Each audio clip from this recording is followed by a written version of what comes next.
Rusija, grad Sankt Peterburg. Drevne građevine na otoku Vasiljevskom. Vizualno kuća se sastoji od dva dijela. Gornja polovica kuće. Donja polovica. Linija koja bi trebala dijeliti visinu kuće na pola.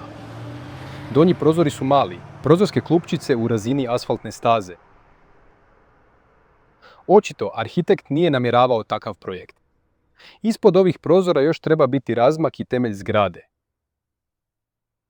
Visina donjih prozorskih otvora ne odgovara gornjim. Otvori drugog i trećeg kata su iste visine. Za vizualni sklad, visina donjih prozorskih otvora trebala bi se podudarati s gornjim. 4 etaže i 3 različite veličine prozorskih otvora, ružan. Mjerimo visinu otvora prozora.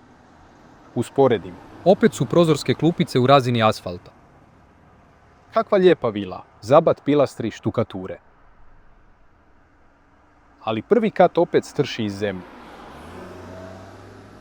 Prozorski otvori bili su veći, bili su smanjeni. Nerazmjerna visina donjeg dijela, ne odgovara drugim podovima.